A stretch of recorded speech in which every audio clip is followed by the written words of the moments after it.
Trump makes a risky re-election bet by backing stay-at-home protesters.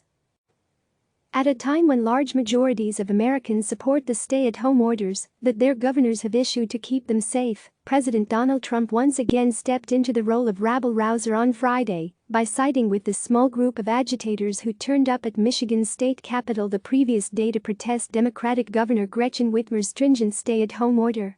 Though a mere 400 to 700 people joined the protest, some of them armed, in a critical swing state of nearly 10 million people, Trump once again gambled that the smart political play was to back the fiery few, rather than worrying about how he might alienate the many middle-of-the-road voters in the Great Lakes state who remain concerned about the coronavirus's ravages of their state.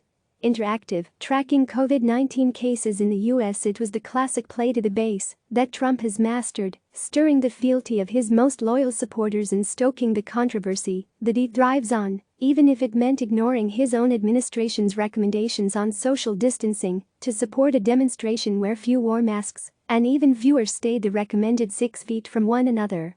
In the past, his gambles have had few political consequences, most memorably when he described a white nationalist rally in Charlottesville as having very fine people on both sides. But these are very different, somber times, and Trump seems to believe he doesn't need to adapt his political strategy, even as he looks toward a difficult re-election campaign against former Vice President Joe Biden, who is running as a uniter rather than a divider.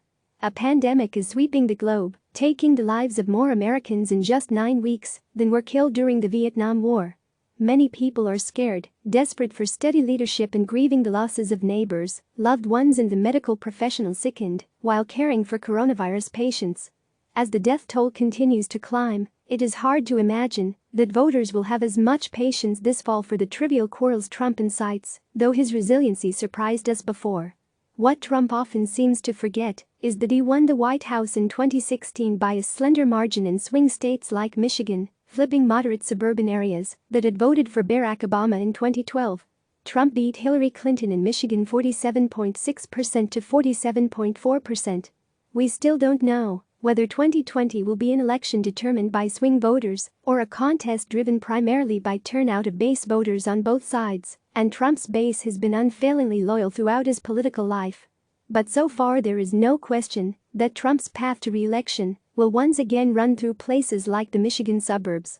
So far he's done very little to shore up his standing among key groups like suburban women, among whom his approval ratings have fallen steadily since he was elected in 2016, not least because they don't like his trash talk on Twitter. In Michigan specifically, there are warning signs for Trump. Democrats did better than expected in some of those Michigan suburbs and exurbs in the 2018 midterm elections. Democrat Haley Stevens, for example, won in Michigan's 11th congressional district in the western suburbs of Detroit, defeating former Trump state chair Lena Epstein in a district where the president edged Clinton in 2016, 49% to 45%. In another big race in Michigan's 8th district, which includes Lansing and the Detroit exurbs, Eliza Slotkin dispatched former GOP Representative Mike Bishop in a district that Trump had won by 7 points in 2016. Still, when Trump sees a grievance-wielding crowd going up against a Democratic governor like Whitmer, who has not only proven to be a headline-drawing adversary but has the added value of being a potential vice presidential choice for Biden, he can't resist the role of flamethrower, even in the most sobering times. The governor of Michigan should give a little and put out the fire, Trump tweeted Friday morning. These are very good people, but they are angry. They want their lives back again, safely. See them, talk to them, make a deal. He was also supportive of protests last month, tweeting "Liberate Michigan," while also sending the same message to other Democratic-run states. One of those states was Minnesota, a state Trump lost in 2016, that he's aiming to flip in his re-election campaign. When asked about Trump's support for the armed protesters in Michigan, White House Press Secretary Kelly McEnany said Friday that he was referencing his support for the First Amendment right to protest.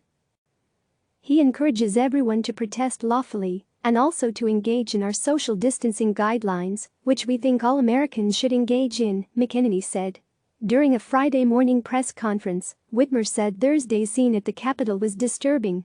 Swastikas and Confederate flags, nooses and automatic rifles do not represent who we are as Michiganders, the first-term governor said. This state has a rich history of people coming together in times of crisis. Brave soldiers fought to keep the Union intact during the Civil War. We came together as the arsenal democracy to defeat the Nazis because we were united against a common enemy. Now we must channel that same energy against our common enemy, which is COVID-19. Whitmer has repeatedly defended her stay-at-home order, which is among the most restrictive in the country, by noting that Michigan has the third highest number of COVID-19 deaths in the country, even though it is the 10th most populous state. I know that some people are angry, and I know many are feeling restless. I know that people are itching to get back to work, she said. I get it, and I respect it. And it's okay to feel that way. Unfortunately, the only way we can get through this and take the next steps forward is if we all continue to do our part. She is being challenged by the state's GOP-led state legislature, whose members have threatened to sue her for what they view as an abuse of power, and it was that group that the protesters said they were at the Capitol to support Thursday. On Thursday night, she extended the state's coronavirus emergency declaration, which was set to expire late Thursday evening, through May 28. We remain in the state of emergency. That is a fact. For anyone to declare mission accomplished means that they're turning a blind eye to the fact that over 600 people have died in the last 72 hours, Whitmer said during a town hall Thursday night. I am not going to make decisions about our public health based on political games. Trump, however, has not lost his appetite for political games.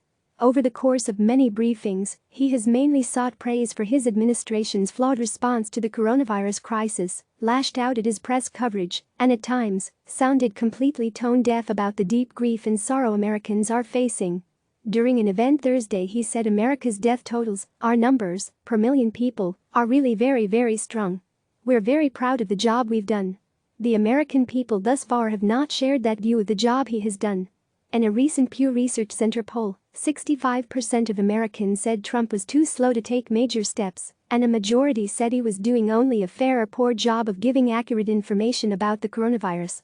As CNN's Harry Enten noted in a recent analysis, by contrast, the stay-at-home orders have been popular, with 81% of Americans supporting them in a Quinnipiac University poll last month.